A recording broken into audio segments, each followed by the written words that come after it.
internet break, a little hiatus. It seems like all that ended after news broke that a certain journalist by the name Don Lemon decided to visit a church together with protesters and activists, and they were accusing the pastor of that church to be an ICE agent. That's alleged, okay? And he went on. He proceeded to interview that pastor, and a lot of people found that act very, very disrespectful to another person's religion. Because why are you coming in? Why are you storming into another person's place of worship, even though you have different political stance? You have a different political stance. People felt like it was very disrespectful for people to be doing stuff like this. And also, people were noting that, do you see the boldness when it comes to Christianity? But when it comes to any other religion, no one would dare step into the different places of worship that belong to certain religions that I will not mention by name, but no one would dare do such a thing. But when it comes to Christianity, it seems like people are very comfortable doing whatever. And so the whole internet has been calling him out. And Nicki Minaj also decided to step out and give her 2 cents. And this was after the break that she had taken from social media. Now, let me look for exactly what she said. Because this is important. There are people that are now running with certain headlines claiming that she's being age-phobic. And I know that they intentionally are trying to extend. So Nikki said, Don't see sucking lemon is disgusting. How dare you? I want that thug in jail. He would never do that to any other religion. Lock him up, okay? So this was her giving commentary on a subject that everybody else was talking about. And it seems like that didn't sit well with a lot of other people, including particularly a certain platform named TMZ. Now, am I surprised? Absolutely not, because while the same TMZ has been well known to push narratives and to be in the forefront of propaganda against this woman. So obviously, whenever Nicki Minaj sneezes, she becomes the scapegoat. And I sort of feel like at this point, in as much as she wants to express herself, I do feel like with everything that's going on and with how people are quick to change the subject under discussion, and make it about her, sometimes I feel like maybe it's better for her to kind of refrain from commenting, because what they're now doing is they're now using her as the pinnacle of this discussion. I want you to pay attention to the fact that before Nicki Minaj said anything about this act by this journalist, a lot of people were already calling him out on his BS. But somehow TMZ is only now running with the Nicki Minaj commentary part. Now they're making it seem like Nicki Minaj is the only person that called this man out for this rude behavior. And they know that the moment they insert Nicki Minaj in the conversation, the internet is more interested in Nicki Minaj than whatever this guy was doing. So at this point, they're using her as a scapegoat right now. So this is why I feel like sometimes, clearly, they will never stop doing BS like this. Okay, instead of this man facing his own criticism or support coming from the people that support him and those that criticize him, instead of that argument just happening on its own, now it's Nicki Minaj said this about him. These are the headlines that I'm seeing flying around. Okay, since she commented, it stopped being about him doing what he did and the people expressing their opinions about that. It became about Nicki Minaj called him this, and this is the headline that really had me thinking like, wow, do these people have any form of shame? I read the tweet to you. This woman called him a C sucker. That's equivalent to saying someone is a D sucker. But for some reason, TMZ is now wording it to say that she's like that because she's age phobic. They're saying that being called a D sucker or a C sucker is now being equated to being a homophobic slur. And I'm like, since when? And do you see how conveniently they're making it, seem like Nicki Minaj only said this because of Don's orientation? They're now making it seem like this insult is only being used on him because of whose D he sucks. They're not making it seem like it's just an insult that everybody has been called. I mean, even females get insulted and called C suckers or D suckers. Since when did this become this? Or am I missing something? Please educate me in the comment section, okay? I'm not well aware of this, but let me know in the comment section, you guys. Is this really an age phobic slur word or is it not? That being said, so this is what TMZ had to say about these happenings. This is the propaganda and the narrative they decided to they're deciding to push. They said Nicki Minaj calls Lemon an age slur after church incident in Minnesota. Okay, and I'm just like, and then they went ahead and said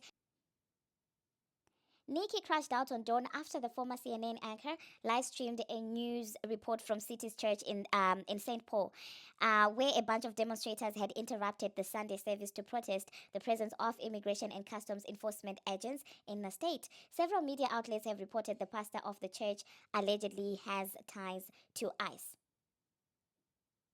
So instead of them having a headline where Don Lemon is being criticized for doing this and this, it's now Nicki Minaj. Do you see what I'm talking about? Do you see what I'm talking about? It's now a Nicki. All of a sudden, everything that this man might have done to offend a certain religion is being absolved of all his offenses because, well, Nicki called you out. So as long as Nicki is calling you out, automatically we're gonna defend you. And the issue and the heat is not on you again; it's on Nicki Minaj, and this really makes me so mad. But anyway, let me know in the comment section, you guys, what you think about that. And they didn't end there. They even went further to inviting this man on their platform to speak on what Nicki had to say about him. It is also to note that it is not only Nicki Minaj that called him out, but of all the people that called him out, of course, it is Nicki Minaj that he had the energy to address. There are more popular, more powerful people who are actually in the political space that he could have addressed. But instead of that, guess who is addressing? Nicki Minaj, a black woman. Amongst everybody who called him out, there are several black men that I saw on Twitter calling him out on his lack of journalism ethics and lacking clear boundaries and respect for other people's religion. I did see a lot of men calling him out on that, but where is he addressing those men? Absolutely nowhere. Is TMZ asking him about those men who made those comments? Absolutely not. But it has to be Nicki Minaj. At this point, I'm just like, I'm getting so frustrated because do these people not have any form of shame? What is this? But let me know in the comment section, you guys, what you think about that. Now, let's move on to the next thing that we're going to be talking about. Let's talk about Cousin Sloth. Earlier on in the video that I did, I was basically expressing how there's no, motion in as far as female rap is concerned, and how everything is just, low and everything. It seems like she decided to tease a song that she probably recorded with Miss Red. I'm talking about Glorilla, obviously, and it seems like people are really not feeling that song. They feel like it's outdated. People are over it. They should come up with something new. We are tired of hearing about the hoo-ha, the same stuff. And honestly, I do not blame these people. Like I said in my earlier video, this is the problem. Like when you overdo the hoo-ha, popping hoo-ha, my hoo-ha, this, my hoo-ha, that, it gets tiring. So unless Cousin Sloth goes back to the drawing board and records something that is not about hoo-ha popping, and the fact that she has Miss Red on there, clearly the song couldn't have been about anything else, okay? Because we all know Miss Red likes to sing about her hoo-ha and her behind hole. Speaking about Cousin Slow, there's a selfie that she posted of herself.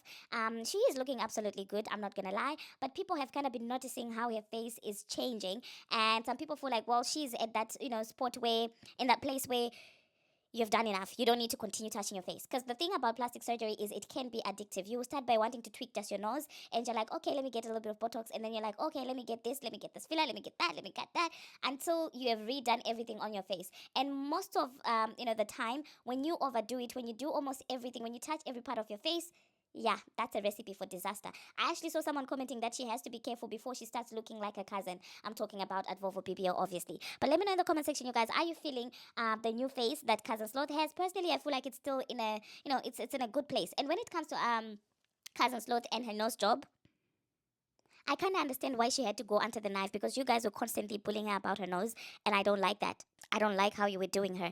I just hope that she will not get into the cycle of continuously touching her face. I feel like how she looks right now is absolutely beautiful. And if you people are still having any issues with any of her facial features, that's your problem. That's not her problem.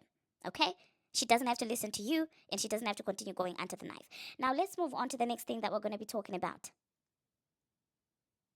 Let us talk about Jada Wader and Ari, okay? It seems like Jada decided to drop massive tea on Ari, where she was kind of, admitting that something went down between Ari and, of course, Lil Baby.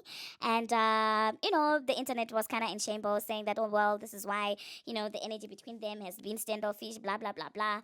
And people were kind of expecting Ari to come out here and debunk the rumors, because if you guys missed it, Ari was also accused of laying down with Offset. So people were like, damn, how many people was she laying down with? And given the relationship that they had with Jada, people are like, okay, so what's tea? Is she just going around laying down with different men? And then Ari had said that she's going to be, live streaming, obviously, and people were waiting because they felt like that was her saying that she was going to address the entire situation, but she didn't address anything.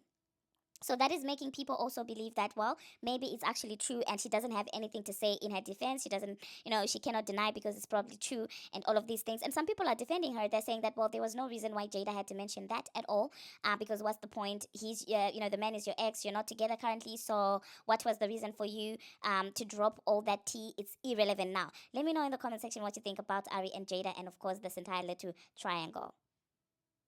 Now, the last thing that we're going to be talking about, let us talk about Doechii and TDE. Now, it seems that the label and their representatives are still convinced, they're still trying to convince others that Doechii is not an industry plant, specifically Punch. It's like on every platform that he goes, is trying to say, oh no, he's not, she's not a plant, she's talented. I get it. I personally would say that she has talent, but the amount of pushing that they did, during the Kendrick and Drake era, it was kind of forced. And I've said it on this channel that I felt like they were overdoing it to the point where it's going to be detrimental to her career because people don't like to feel like they're being forced to listen to someone. And that entire, if you don't like Doechii, your anti-black narrative is the other narrative that made it, hard for her to be liked by people. Because when you start to use things like that and you start to sort of blackmail people into supporting your artist, everything begins to feel manufactured. They overdid it, especially with the Grammy win. That was way early for her career, in her career, to be getting that. And for that project, I mean, you know. And so, yeah, I will try and look for a video where Punch is still trying to defend her. And it seems like that entire defending her has also turned into something with Joe Budden feeling some type of way about academics not defending him when Aiden Rose was basically saying what he was saying about Joe's allegations. If you guys were not online during the holidays, there was an entire thing where Joe Budden was calling out Aiden and allegedly was influencing people to touch Aiden because he had allegedly disrespected Doechii, to which Aiden also responded to Joe saying that, well, since when did you start being the advocate for black women, given your history? And the allegations on you that you allegedly put hands on women, the whole Tahiri drama and everything, and, all these allegations that surround Joe. So you do know that Aiden and academics are cool, and Aiden was just popping his ish, and academics was just trying to stay neutral with the entire thing. And Joe Budden felt some type of way about that because him and academics are also cool. So he felt like Ac didn't have his back.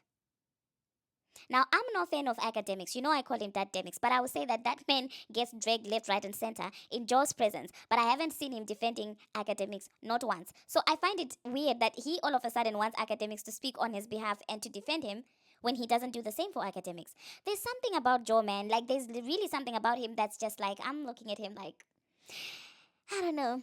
He's beginning to sound like an entire Karen. Like, I don't know, man. Let me know in the comment section what you think about this. If I do find that video that I saw of Punch trying to defend the Doechii and trying to act like this moment they respect, they love figures, the next moment numbers don't matter. When it comes to TDE, they just love drama. When they are getting the numbers are important to them and they celebrate the numbers. When they're no longer getting the numbers, or when their numbers are being called, fraudulent, and the listeners are being taken and all of these things, they now act like numbers don't matter. So honestly, if you cannot stand on anything as a person, as a record label, I mean, how can we take you seriously? But that being said, thank you very much, you guys, for watching, and thank you very much for making it this far. If you have not already, what are you waiting for? Smash that subscribe button and do turn on the notification bell so that you will be notified each and every time that I post. I post each and every single day, and I keep you updated on what's happening in the celebrity world on Instagram, on Twitter, and about all things trending. And until my next one, see you. It feels like this. But eventually it's going to come Yeah, out. you can't sustain that, really. Right. It's true. Do you see Doechii's trajectory being the way that it did? Because for a lot of people that weren't really tapped in, it feels like this huge overnight, rocket. And there's, of course, like, oh my God, where do you come from? Industry plant, But how do you see that pan out? Because she won a Grammy, and it's best rap album. A woman hasn't won that since, Yeah. So. I think they got that one correct. I think that was the best I agree. rap album at that time. I agree. For sure. But it was also called a mixtape, so I feel like there was a lot of people just being like... Yeah, I mean, however they do that, like, I don't get into that part of it. Yeah. It's a body of work for me, so it is what it is. But her trajectory is insane. Like, I think her strong point is the live performance. Oh, yeah. I mean, she's so polished to be so early in her career. And that's something that stands out, for sure. For sure. But did you see it coming? Yeah, you can tell. Absolutely. To this level, though? Yeah. Because I feel like even as a fan, I didn't see it coming. Really? Why? I saw, I loved the album, mixtape, when I first heard it. But it just felt like there's just a certain boom that just really felt like, wow. You know, what happens to me is it's certain, and this is the thing you can't predict in music, is timing. So I think at the time when her project dropped, people wanted something new and refreshing. And I think she provided that. Like, she was actually rapping. Her timing was crazy on her cadences, and it matched the performances, and it matched the visuals, and everything just clicked at that right time. And that's why it took off, because the actual music was good, too. So that's the first point. That's the bottom line, is the music is good. Once the music is good, you can build off of that. There's been, I feel